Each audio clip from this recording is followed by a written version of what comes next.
Zukiswa. Hi, my name is Zukiswa. If there were anything like 100% Zulu boy who's cosmopolitan, I'm he. I'm also 100% gay. I do not know how many times I've rehearsed these lines in my head so I can mouth them to all these women I meet who show an interest in me. But I cannot say that, of course. It would definitely be the death of my relationship with my father. It might shatter the illusions of many a mother who look at me as a prospective son-in-law. And this being South Africa, I have to clarify that they expect me to be married to their daughters, not sons. And I'm not really sure I'm 100% gay. Is anyone ever 100% anything? Could I not just be bisexual? I mean, I love the logical rather than emotive behavior of most men, but having been on the gay scene, I know that there's some pretty emotional men on the scene, and having been friends with Lindsay ever since, I also know that there's some women out there who prefer logic over emotion. Sometimes I question whether I would have acted on my attraction to men if I'd been in a relationship with a woman like Slim. Who am I kidding? I'm gay, a fag, queer, stubborn, a queen, 100% Zulu queer. I'm as attracted to men as other men are attracted to women. Sure, I love men's logical minds, as do I sleaze. But put a naked logical slee next to a drama queen naked guy, and no question about it, I'll pick the gay guy. And why is my sexuality such an important factor? Why can't I be just a guy and keep my sexuality my business? I would, but society has made it their business to talk about gay men's sexuality. It has become an adjective with society in the same manner as a black guy in Orania, which is a white neighborhood, or a white guy in Zola, which is in Soweto. Person A. So there I was at this party with James. You know James, right? Person B. James, are you talking about the tall James or the gay one? I know a lot of straight men are cringing and thinking, do I want to hear more about this guy? Maybe not. But will it help if I tell you that I was one of you once? That's right, I've said it. I'm not your archetype of your gay man. I have nothing purple in my wardrobe. My best friends are a straight woman, normal for a gay guy, and a straight guy, absolutely not normal. I've worked for a non-governmental organization, but it was not for any gay rights group. I cannot stand house music. I do not talk with a lilt or a lisp. I use Zambuk and not gloss for my lips. I've never been on any gay pride march. No, it's not that I'm ashamed of who I am, but I'm just not one of those gay men who feel I should dress in drag and check out a government gazette on my sexual orientation. Besides, I just know just how eventually some reporter with a camera crew would come to me and try to make me say a comment if I were at a gay pride march. They always look for the black faces, these news people. I'm a father and a divorcee. I'm also a rural-born, Kasi-bred Zulu man who can stick fight and slaughter with the best of them. In other words, reincarnating, and I could probably out-Zulu Shaka Zulu. So no more talk of homosexuality, being an African, if you please. I did not grow up playing with dolls. But then again, that may be because in my early years in rural Zululand, there were no dolls for me to play with. There was no uncle who gave me sweets, touched it, and told me it would be our little secret, like they always show in the movies. Sure, I got bullied by some older boys at school, but it was never sexual in nature.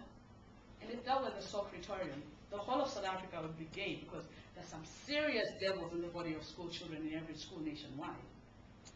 True, I always felt a certain attraction to men, found myself secretly looking at their arms and thinking, he looks nice, but like most people in the closet, I was also the most vociferous critic of what I called this gay shit. It's true that there are people who think gay is the new black, but I know I'm not one of them because I tried and failed dismally with the whole straight man thing. But how did a good, well-brought-up Zulu boy go on the journey to discovery of his sexuality? I was the firstborn of my father and mother, born in Kwamtuwa in the mid-70s. My father initially came to work in Joburg in the mines, but one of his roommates in the hostels was a progressive someone, and the two of them began studying by correspondence. After much study by torchlight, they had earned their teacher's qualification and left the mines. My father went to rent a room in Orlando East, and when he met a girl who was a nurse at Barra, they pulled their resources together and got a house in Jube. My mother, meanwhile, was still Emakai. That's the rural areas, Chio. I think she had an idea of what was going on right from the start, because the first Christmas after he left the mines, my father came home dressed differently. Now a member of the educated elite, he was wearing a suit and a tie. Sure, he still donned his overalls to join us in going to the field, but he got irritated with the smallest things about my mother then. Why had the children not washed before going to bed? Why did she not wear the tennis shoes he bought her so that she would not have the cracks on her feet that a 50-cent coin would go through? Why? My mother would continue serving him with her head bowed, but one day she cried, and I overheard her voice. I must have been about 5 then. Semakaya, don't try to make me like your town woman. You are happy enough with the way I was the whole time. I overheard, while pretending to sleep on the floor of our hut that was the kitchen. My father was stunned. What are you talking about? She started air through her teeth to show her anger and answered, I've never been there, but I hear Johannesburg is not that big. People talk and I know about the wife and the house, while here I must sell some vegetables so that the children can have any new clothes, as you only bring things once a year when you come for Christmas. My father snapped and used the tried and tested method of offense as the best form of defense instead of responding to an accusation.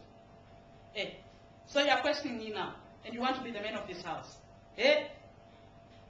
If your family have not taught you how to talk to your husband, you must go back to them to get some training. For tack. My mother relented. Her family was poor. How could she go back and burden them with herself and 3 children and a 6? She started crying silently while apologizing for no wrongdoing. That mental picture of the emotionally abused rural housewife with her husband in town, that was my mother. My sister was on her back, started crying with her. My father walked out and mumbled something about going to the bush, but from there on there was a tacit agreement that my father's life in the city was his, and my mother would not question it. She would keep things going in the rural areas, but my father had to send a little more money than just groceries once off at Christmas to buy our Christmas. It worked well for 3 years. I'd started school by then, and father would send school uniforms and shoes. My younger brother and me were the only people who had school shoes at our village school, and for this, we got into many fights. When we tried to leave our shoes at home, though, we would get shouted by our mother for wanting to have cracks on our feet. We feared our mother more than we did the bullies at school, so we wore shoes and learned to stick fight to perfection to protect ourselves from the bullies.